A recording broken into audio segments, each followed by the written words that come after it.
மாசி மாதம் சிறப்புகள். மாசி மாதத்தில் முதல் சிறப்பே சங்கடகர சதுர்த்தி. சங்கடங்கள் தீர்ப்பதற்குத்தான் சங்கடகர சதுர்த்தி.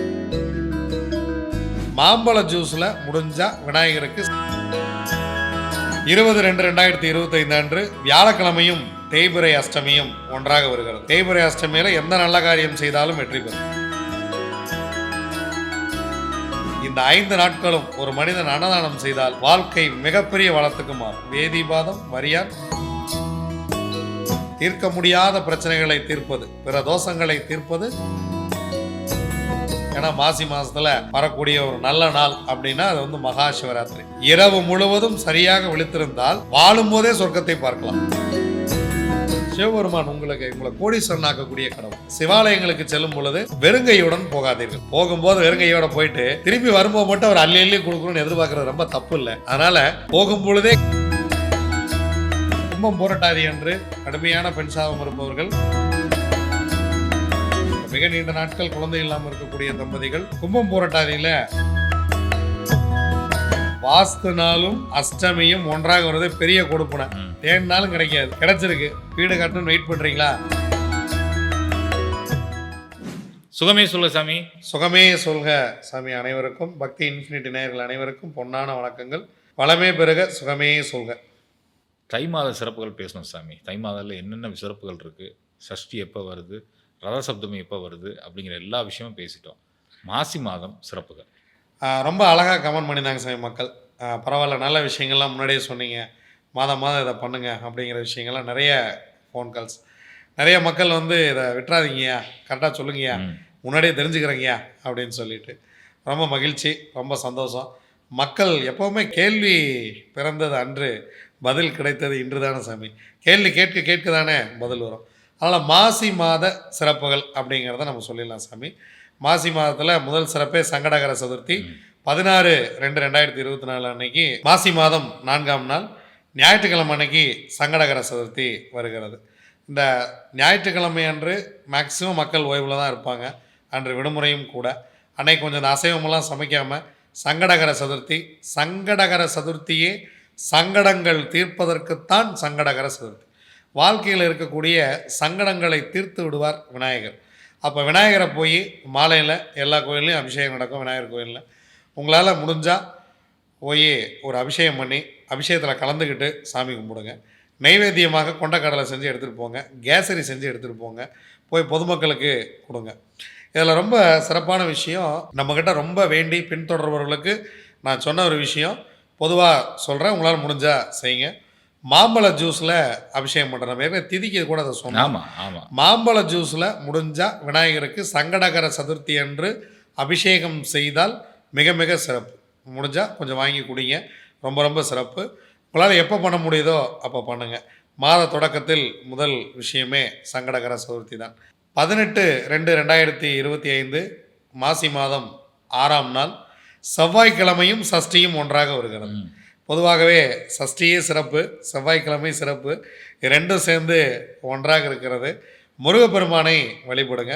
முருகப்பெருமானுக்கு அரளிப்பூ மாலை கட்டி போடுவது, எப்போவுமே நம்ம முருகனுக்கு அரளிப்பூவில் மாலை கட்டி போடுங்கன்னு சொல்கிறோம்.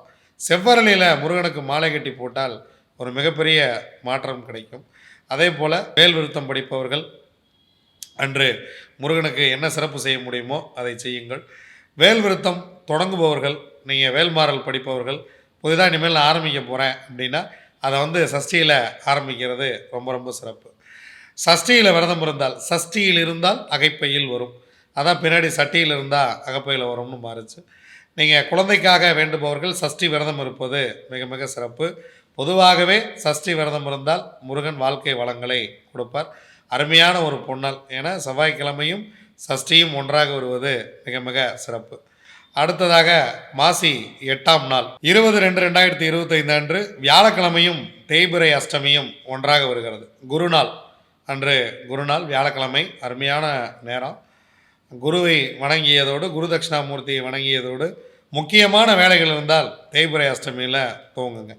தேய்பிறை அஷ்டமியில் எந்த நல்ல காரியம் செய்தாலும் வெற்றி பெறும். தேய்பிறை அஷ்டமியில் போர் போடுறது, தேய்பிறை அஷ்டமியில் ஒரு வேலைக்கு அப்ளை பண்ணுறது, ஒரு சேனல் லான்ச் பண்ணுறது, ஒரு பாட்டு லான்ச் பண்ணுறது, புதிதாக ஒரு கம்பெனிக்கு இன்டர்வியூ போகிறது, புதிய விஷயங்கள் செய்ய போகிறது, ஒரு பேங்க் அக்கௌண்ட் ஓப்பன் பண்ணுறது, எந்த நல்ல காரியங்கள் செய்தாலும் தேய்பிறை அஷ்டமியில் செய்தால் அழியாத செல்வம் பெருகும். நம்ம அந்த அஷ்டமியை பிடிச்சி இப்போ ஐயா நீங்கள் தான் அஷ்டமி சொன்னாலும் நம்ம டிஓட்டிங்க தமிழ்நாட்டில் பெரிய பெரிய வேலையெல்லாம் பார்த்துட்டு வந்த அஷ்டமியில் அதில் இந்த அஷ்டமி மிகப்பெரிய வெற்றியை பல பேருக்கு கொடுத்திருக்கிறது. தேய்பிறை அஷ்டமி வியாழக்கிழமையுடன் குருநாளுடன் இணைந்து வருகிறது. மகாலட்சுமியை வழிபடுங்கள், அன்று முருகப்பெருமானை வழிபடுங்கள், சிவபெருமானை வழிபடுங்கள். நல்ல விஷயங்களை அஷ்டமி அன்று தூங்குங்க. முடிஞ்சால் 10 பேர்த்துக்கு அன்னதானம் பண்ணுங்கள். மிக மிக சிறப்பாக இருக்கும். நிச்சயமாக.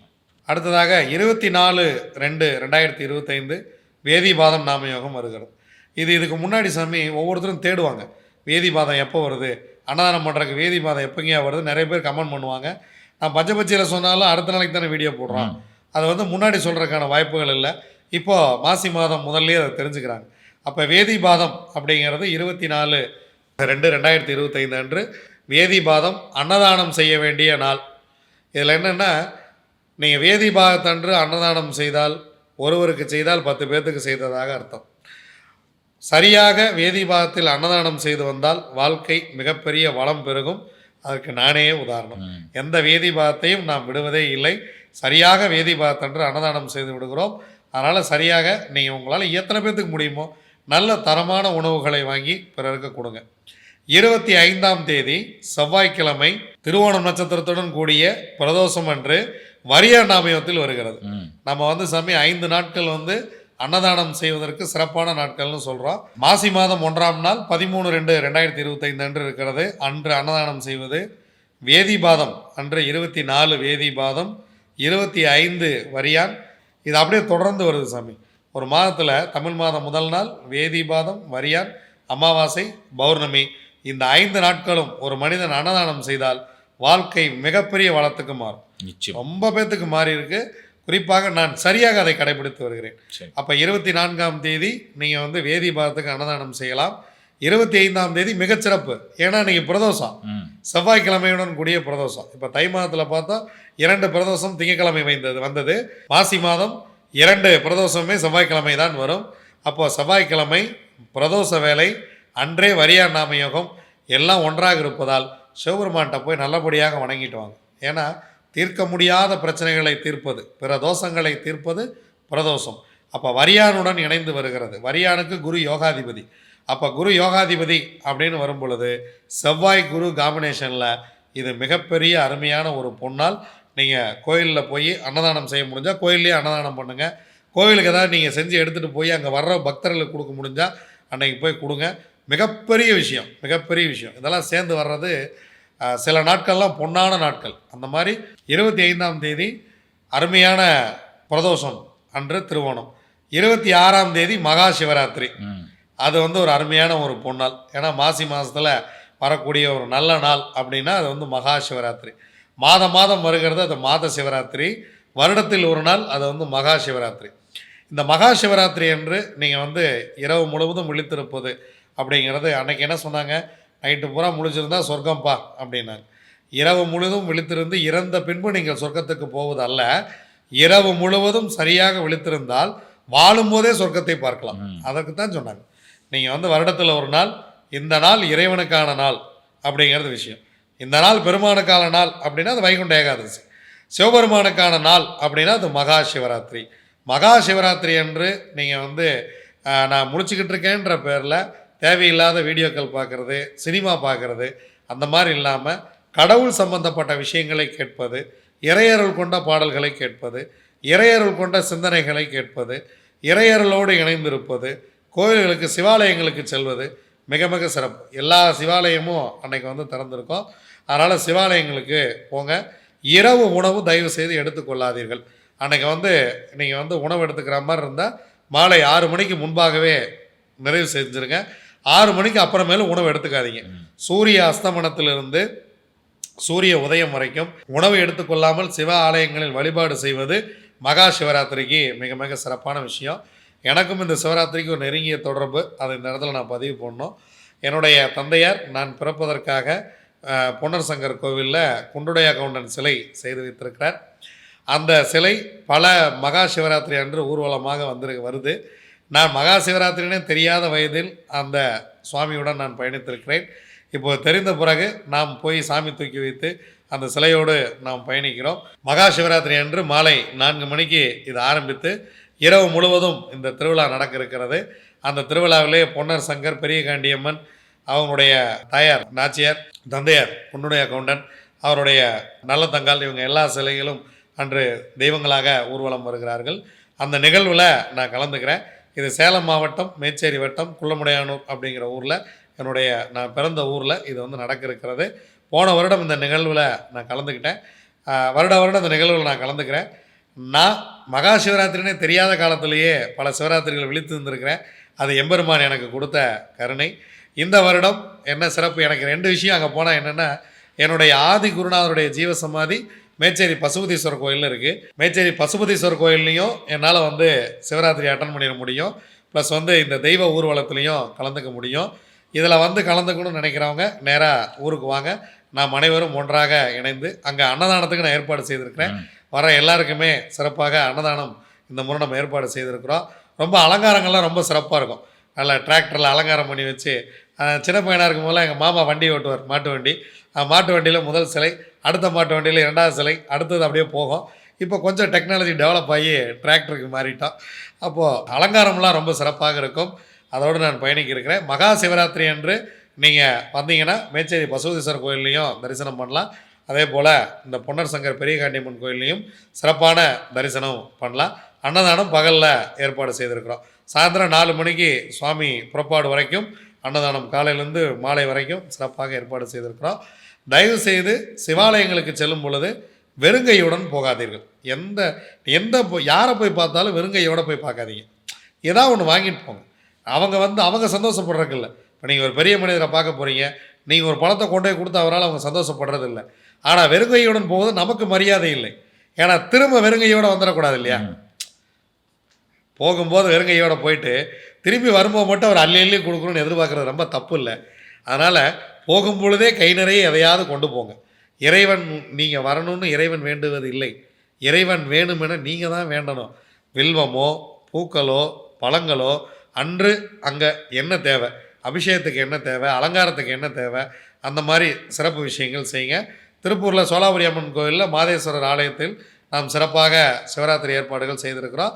நாம் காசியிலிருந்து தலைமையில் சுமந்து காசியிலிருந்து எடுத்து வந்து ரயில் பயணமாக அழைத்து வந்து பிரதிஷ்டை செய்த திரு காசி பானலிங்கேஸ்வரர் அவருக்கு சிறப்பாக சிவராத்திரி ஏற்பாடுகள் எல்லாம் ஏற்பாடாகிட்டு இருக்கு. வாய்ப்பு இருக்கக்கூடியவங்க நீங்கள் மனம் நிறைய கொண்டு போய் கொடுத்து, கை நிறைய கொண்டு போய் கொடுத்து இறைவனை வேண்டுங்கள். வாழ்க்கை கண்டிப்பாக நல்லாயிருக்கும். நிச்சயமாக. வருடம் பூரா விட்டுட்டேன் சாமி, வருடம் பூரா சிவபெருமானை விட்டுட்டேன் சாமி அப்படின்னு அப்படி சிக்கன்னு பிடிங்க அவரை. எல்லா ஊர்லேயும் பாடல் பெற்ற சிவாலயங்கள் இருக்கிறது. அந்த பாடல் பெற்ற சிவாலயங்களுக்கு போங்க. அங்கே என்ன நடக்குதுன்னு பாருங்கள். கூட்டமாக இருக்கும், கண்டிப்பாக கூட்டமாக இருக்கும். எவ்வளவு கூட்டம் இருந்தாலும் பரவாயில்ல, நீங்கள் போய் அந்த கூட்டத்துடன் கூட்டமாக சொக்கநாதனை பாருங்கள். சொக்கன் உங்களை அப்படியே கடைக்கண் பார்வையில் பார்த்து விட்டால் அடுத்த வருடம் உங்கள் வாழ்க்கை வேறு. என்னுடைய குருநாதர் திரு தம்புரான் சிவவாக்கியர் அவர்கள் ஜீவசமாதி அடைந்த நாளும் இந்த நாளே. 2018 மகா சிவராத்திரி அன்று தான் அவர் வந்து ஜீவசமாதி அடைந்தார். ஸோ அவருக்கும் இந்த இடத்துல என்னுடைய குரு வணக்கத்தை நான் தெரிவித்துக் கொள்கிறேன். அருமையான ஒரு நல்ல நாள், பொன்னாள். குருவருளும் திருவருளும் உங்கள் வீட்டில் சந்தோஷமும் மகிழ்ச்சியும் இன்பமும் பொங்கட்டும். நீங்கள் நல்லபடியாக போய் சிவபெருமானை கும்பிடுங்க. சிவபெருமான் கொடுக்கும் கடவுள், சிவபெருமான் காக்கும் கடவுள், சிவபெருமான் உங்களை கோடீஸ்வரனாக்கக்கூடிய கடவுள், உங்களை மனதளவில் மகிழ்ச்சியாக வைத்திருக்கக்கூடிய கடவுள். என்ன வேண்டுமோ அதை அப்படியே தருகின்ற ஒரு சக்தி சிவபெருமானிடம் இருக்கிறது. அதனால் சிவபெருமானை பிடிக்கும் பொழுது எங்கேயும் ஒரு நழுவிடாமல் சிக்கன்னு பிடிச்சிருங்க அவரை. அவர் எங்கேயுமே போயிடவே கூடாது. அப்படியே லாக் பண்ணிடணும் அவரை. நம்ம போய் பார்வையிலே நம்மளாம் லாக் பண்ணிடுவோம். தலைவரை நல்லா இருக்கீங்களா அப்படின்னு நமக்கு தெரிஞ்ச பாஷையில், நமக்கு தெரிந்த அன்போடு, இந்த பிறவிக்கு என் தந்தை எனக்கு தந்தை, எல்லா பிறவிக்கும் எனக்கு தந்தையார் சிவபெருமான், எல்லா பிறவியின் தந்தை அவரை. போன பிறவியில் அவர் தான் எனக்கு தந்தையாராக இருந்தார், அடுத்த பிறவியில் எனக்கு தான் அவர் தந்தையாராக வரப்போகிறார். நான் அடுத்த பிறவி என்னவாக இருப்பேன் என்று எனக்கு தெரியாது, இந்த பிறவியில் நான் இருக்கிறேன். அதான் விஷயம் சாமி. இப்போ நீங்கள் வேறு ஏதேனும் ஒரு மிருகமாக பிறந்திருந்தீங்கன்னா சிவன் கோயிலுக்குள்ளே போய் சிவபெருமானை வழிபட முடியுமானே தெரியாது. இன்னைக்கு விலங்குகள் கூட அது செய்து சாமி. அதான் பெரிய ஆச்சரியமா இருக்கு. மயில் போய் முருகர்கிட்ட நிக்குது, காக்கா போய் சிவன் சன்னதியை சுத்துது. இதெல்லாம் நடக்காத அதிசயமா தான் இருக்கு. நடக்காத அதிசயங்களாம் நடக்குது. நம்மளை பார்ப்பாங்க, அதுக்கு மயிலுக்குன்னா கூட உள்ளே விட்டுருவாங்க, வேற ஏதாவது மிருகம் வந்தால் துரத்தி விட்டுருவாங்க. ஆனால் நாம் போய் இந்த 2 கண்களை கொடுத்திருக்கிறான், 2 கால்களை கொடுத்திருக்கிறான், வணங்குவதற்கு 2 கைகளை கொடுத்திருக்கிறான், பாடுவதற்கு வாயை கொடுத்திருக்கிறான், புகழ்ந்து பேசுவதற்கு வாயை கொடுத்திருக்கிறான். இறைவன் அவனை வணங்குவதற்கு எல்லா வகையிலும் மனிதனை சரியாக படைத்திருக்கிறான். இதையெல்லாம் வைத்துக்கொண்டு நீங்கள் அவனை வணங்காமல் இருந்தால் ஒரு நாள் இதெல்லாம் உபயோகப்படாமல் போய்விடும். இறைவனை பாடாத வாய் ஒரு நாள் பேச முடியாமல் போய்விடும். கால்கள் நன்றாக இருக்கும்போதே போய் அவனை போய் வணங்கிருங்க. நீங்கள் வந்து கண் கட்ட பிறகு சூரிய நமஸ்காரம் பண்ணி எதுவுமே நடக்க போகிறதில்ல. இந்த கண்கள் ஒளி இருக்கும் பொழுதே அந்த அழகு திருமேனியை பாருங்கள், அந்த ஒளி மிகுந்த திருமேனியை போய் பாருங்கள். அப்படி பார்க்கும் பொழுது அந்த கண்ணுக்குள்ளேயே நிற்பார் சிவபெருமான். அவர் எப்படி கொடுப்பார் என்று உணர்ந்தவனுக்குத்தான் தெரியும். மகா சிவராத்திரியை தவற விட்டு விடாதீர்கள். அடுத்த நாள் அமாவாசை இருக்கிறது. 27/2 மாசி 15ஆம் தேதி அருமையான மாசி அமாவாசை. உங்கள் முன்னோர்களுக்கு தீர்ப்பண காரியங்கள் செய்வதற்கு மிக மிக ஏற்ற நாள். அருமையான நன்னாள், பொன்னாள். அன்னதானம் செய்வதற்கு உகந்த நாள். அதே போல் உங்கள் வீட்டில் படையல் போட்டு சாமி கும்பிட்றக்கும் இது ஒரு அருமையான நாள். அமாவாசை பௌர்ணமி நாட்களில் குலதெய்வத்தை வணங்கினால் ஒரு பல மடங்கு நன்மைகள் கிடைக்கும். அமாவாசை அன்று பத்ரகாளியை வணங்கினால் வாழ்க்கை வேறு லெவலுக்கு மாறும். அதனால் அமாவாசை அன்று நீங்கள் வீட்டில் தயவுசெய்து அசைவம் சமைத்து விடாதீர்கள். வியாழக்கிழமையுடன் கூடி அமாவாசை வருகிறது. அருமையான ஒரு நல்ல நாள். அதனால் அந்த நாளை பயன்படுத்தி உங்கள் முன்னோருடைய ஆசீர்வாதம் பெற வேண்டிய ஒரு அருமையான நாள் இந்த அமாவாசை. அடுத்ததாக 1/3/2025 அன்று பார்த்தீங்கன்னா கும்பம் போராட்டாதி. நம்ம ரெகுலராக வந்து கும்பம் போராட்டாதிக்கு இப்போ சொல்லிகிட்டு இருக்கிறோம். கும்பம் போராட்டாதிக்கு முத்துக்குமார சுவாமி ஜீவசமாதி வணங்கிட்டு 11 பசுக்களுக்கு உணவளித்து நீங்கள் ஒரு கோபூஜை செய்து கொண்டால் வாழ்க்கை மிக மிக சிறப்பாக இருக்கும். அதை நம்ம வந்து இப்போ வழிபாட்டு முறையில் ரெகுலராக இப்போ நம்ம மாதத்தில் கொண்டு வந்துட்டோம். அதனால் கும்பம் போராட்டாதி அன்று கடுமையான பெண் சாபம் இருப்பவர்கள் நீங்கள் உங்கள் முன்னோர்களுக்கு நினைவாக பசுக்களுக்கு உணவளிப்பது மிக மிக சிறப்பு. கும்பம் போராட்டாதி அன்று பசு வாங்கி தானமாக கொடுப்பதும் சிறப்பு. இப்போ மிக நீண்ட நாட்கள் குழந்தை இல்லாமல் இருக்கக்கூடிய தம்பதிகள், மினிமம் கேரண்டியில் இருக்கக்கூடிய தம்பதிகள் ஏற்கனவே நம்ம வீடியோ கொடுத்துருக்குறோம். பசு தானமாக கொடுக்குறேன் அப்படின்னு வேண்டிக்கிட்டவங்க கும்பம் போராட்டாதியில் பசு தானமாக கொடுப்பது மிக மிக சிறப்பான ஒரு நிகழ்வு. 5/3/2025 மாசி மாதம் 21ஆம் நாள் சஷ்டியும் கிருத்தியும் ஒன்றாக வருகிறது. இது ஒரு அருமையான விஷயம். சஷ்டியும் செவ்வாய்க்கிழமையும் ஒன்றா வர்றதை பார்த்தோம். அடுத்து சஷ்டியும் கிருத்தியுமே புதன்கிழமை வருது. புதன்கிழமை ரெண்டும் ஒன்றா இருக்குது. இந்த நாள்லாம் கிடைக்காது.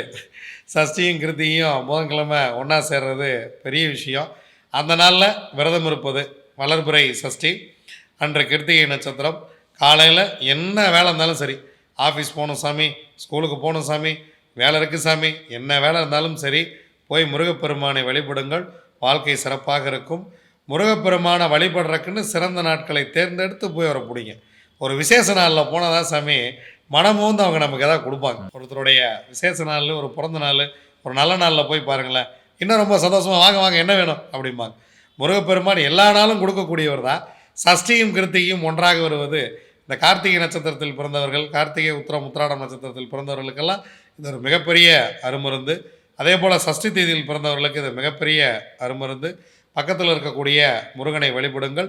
வாழ்க்கை மிக மிக வளமாக மாறும். மாசி 22 வியாழக்கிழமை வளர்பிறை அஷ்டமியுடன் கூடி வாஸ்து நாள் வந்திருக்கிறது. 6ஆம் தேதி வருது. 6ஆம் தேதி 6/3 அன்று வாஸ்து நாள் வந்திருக்கிறது. அன்னைக்கு அஷ்டமி, வளர்பிறை அஷ்டமியில் வாஸ்து பூஜை போடுறவங்க ஐயோ அஷ்டமியாக இருக்கேன், இதில் வேறு வாஸ்து நாள் வருது, இது எப்படி போடுறது? அப்புறம் ஓரளவுக்கு முன்னாடி இப்போ கொஞ்சம் சமாளிச்சிட்றாங்க நம்ம நண்பர்களே, வாஸ்து நாளைக்கு ஒன்றும் திதியெல்லாம் ஒன்றும் சரியில்லைங்க அப்படின்னு. ஆனால் வாஸ்து நாளும் அஷ்டமியும் ஒன்றாக வருது பெரிய கொடுப்புனை. கிடைக்கவே கிடைக்காது. தேடினாலும் கிடைக்காது. கிடச்சிருக்கு, வீடு கட்டணும்னு வெயிட் பண்ணுறீங்களா, அந்த அன்னைக்கு பூஜை போட்டுருங்க. உங்களுடைய வாஸ்து நிபுணரை தொடர்பு கொண்டு எந்த டைம் அப்படிங்கிறது உங்கள் ஜாதகத்துக்கு ஏற்றவாறு டைம் போட்டு அந்த நேரத்தில் வந்து வாஸ்து பூஜை போடுவது, பூஜை போடுறது அன்றைக்கி ரொம்ப ரொம்ப சிறப்பு. வியாழக்கிழமை குரு பகவானோடு சேர்ந்து வந்திருக்கிறது. ஏன்னா குரு பகவானோடு எது டச் ஆனாலும் வளர்ச்சி. வியாழக்கிழமை மிகப்பெரிய வளர்ச்சிக்கு உண்டான ஒரு நல்ல நாள், ஒரு அருமையான ஒரு நாள், வாஸ்து நாள். 11/3/2025 அன்று செவ்வாய்க்கிழமை. மீண்டும் செவ்வாய்க்கிழமை பிரதோஷம் வந்திருக்கிறது. பிரதோஷம் 2 பிரதோஷமே செவ்வாய்க்கிழமைன்னு பார்த்தோம். அதனால் சிவபெருமான் வழிபாடு அன்னைக்கு ரொம்ப ரொம்ப சிறப்பான விஷயம். 13/3/2025 அன்று மாசி மகம் மாசி பௌர்ணமி ஒன்றாக வந்திருக்கிறது. எல்லா கோயிலையும் தேர் திருவிழா இருக்கும் சாமி. திருமுருகன்பூண்டி தேர் திருவிழாலாம் அன்னைக்கு தான் மாசி மகம். நீங்கள் நல்லா கவனித்து பாருங்கள், பௌர்ணமியும் மக நட்சத்திரம் வருஷம் வருஷம் ஒன்றா தான் வரும். எப்படி தை மாதம் அமாவாசையும் வேதிபாதம் திருவோணம் ஒன்றா வருதோ, சில நிகழ்வுகள்லாம் கரெக்டாக அந்த நாளில் தான் சாமி வரும். இந்த தமிழோட கால்குலேஷனை பார்த்தீங்களா, எவ்வளோ ஒரு ஆச்சரியமானது இல்லை? மாசி மகமும் பௌர்ணமியும், பௌர்ணமி என்றோ அன்று தான் மகம் நட்சத்திரம் வருகிறது. அப்போ மகம் நட்சத்திரம் பௌர்ணமியோடு தொடர்பு பெறுகிறது. அன்னைக்கு எல்லா திருவிழாவும் நடக்கும். கோயில்களில் நிறைய தேரோட்டங்கள் இருக்கும். அதனால் தேரோட்டங்கள் இருந்துச்சுன்னா கோயிலில் போய் சுவாமி நம்மை பார்ப்பதற்கு வர்றதான் தேரோட்டம். நம்ம போய் கோயிலில் போய் பார்க்குறோம், சுவாமி நம்மளை நல்லா இருக்கியான்னு பார்க்குறதுக்கு வர்றதா தேரோட்டம். காஞ்சி பெரியவர் கூட இதுக்கு ஒரு பதில் சொல்லியிருக்கிறார். கேட்குறாங்க, எதுக்கு சுவாமி சாமியை தேரில் வச்சு ஊர் ஊராக இழுத்துட்டு வரணும், இது ரொம்ப தேவையில்லா எக்ஸ்பென்சஸில் அப்படின்னு ஒரு அன்பர் வந்து புதர்க்கமாக ஒரு கேள்வி கேட்குறார். அதுக்கு பெரியவா சிரிச்சுக்கிட்டே சொன்னாராம், அந்த காலத்தெல்லாம் பார்த்தீங்கன்னா பெண்கள் வந்து கணவனை இழந்தால் கோயிலுக்குள்ளே போக மாட்டாங்க, வீட்டில் தான் இருப்பாங்க. கோயிலுக்குள்ளே போகாத காலம்லாம் இருந்தது. அப்படி கோயிலுக்குள் போக முடியாதவர்கள் அல்லது நடக்க முடியாதவர்கள், வீட்டை தாண்டி வெளியில் வர முடியாத சூழ்நிலை இருக்கக்கூடிய அன்பர்கள், நான் வர்றேன் என்னை கும்பிட்டுக்கன்றதுக்காக தான் சுவாமி தேரில் வர்றார் அப்படின்னு பெரியவா பதில் சொல்லியிருக்கார். கேட்டவர் அப்படியே வாயடைச்சு போயிட்டாராம். அதான் உண்மை. நம்ம இறைவனை தேடி போகிறோம், உண்மையிலே என்னால் இறைவனை தேடி போக முடியலன்னு வைங்களேன், இறைவனே என்னை தேடி வரும் நிகழ்வு தான் இந்த தேரோட்டம். அதனால் நிறைய தேரோட்டங்கள் இருக்கிறது மாசி மகத்தில். நல்லபடியாக போய் பௌர்ணமி அன்று கடலில் நீராடுங்க, இந்த தேரோட்டத்தில் கலந்து கொள்ளுங்கள், திருவிழாவில் கலந்து கொள்ளுங்கள். கூட்டத்தோடு கூட்டமாக போய் இறைவனை வணங்கும் பொழுது சனி பகவான் உங்களுக்கு செயல்படாமல் போகிறார். இது நிறைய பேர்த்துக்கு இதை வந்து சொல்லியிருக்கோம். ஒரு அருமையான ஒரு நிகழ்வு. 14/3 மாசி 30ஆம் தேதி காரடையான் நோன்பு. அதை வந்து நிறைய பேர் நோன்பு கடைப்பிடிப்பவர்கள் இருக்காங்க. வெள்ளிக்கிழமை அன்று இந்த நோன்பு வருகிறது. இந்த நோன்பை நல்லபடியாக கடைபிடிக்கலாம். தீர்க்க சுமங்கலியாக இருப்பதற்கு இந்த நோன்பு மிகப்பெரிய உதவி செய்யும். வெள்ளிக்கிழமைகளில் கோபூஜை செய்வது மிக சிறப்பு. இந்த நோன்போடு சேர்ந்து கோபூஜை செய்வது மிக மிக சிறப்பு. இந்த மாசி மாதத்தில் வரக்கூடிய நல்ல நாட்களை தவற விடாமல் உங்கள் வாழ்க்கை வளமாக இருப்பதற்கு நீங்கள் எதை பயன்படுத்துகிறீர்கள் அப்படிங்கிறதான் விஷயம். இந்த பக்தி இன்ஃபினிட்டி சேனல் மூலியமாக நீங்கள் இதை தெரிந்து கொண்டு நீங்கள் வாழ்க்கையில் வளமே பெறணும் அப்படிங்கிறதுக்கு இறைவன் உங்களுக்காக ஒரு நல்ல விஷயத்த சொல்லியிருக்கோம். இதுக்கு வந்து உங்களுக்கு தான் ரொம்ப ரொம்ப நன்றி. நன்றி சாமி. மக்களுக்கு ரொம்ப நன்றி. சுகமே சொல்க சாமி. இந்த பார்த்த மக்கள் ஒரு 100 பேர் பயனடைஞ்சான்னு வச்சுங்களேன், அதுவே மிகப்பெரிய புண்ணியம் சாமி. ரொம்ப ரொம்ப நன்றி சாமி. சுகமே சொல்க. எத்தனையோ பேச்சுக்கள் இருந்தாலும் அடுத்தவங்களுடைய வாழ்க்கையை மாற்றும் பேச்சுங்கிறது வேறு லெவல் சாமி. இறைவன் உங்கள் மூலியமாகத்தான் எங்களை எல்லாம் வெளிப்படுத்துகிறான். நீங்களும் உங்கள் அன்பு குடும்பமும் பல்லாண்டு பல்லாண்டு வாழ்க. சுகமே சொல்க சாமி.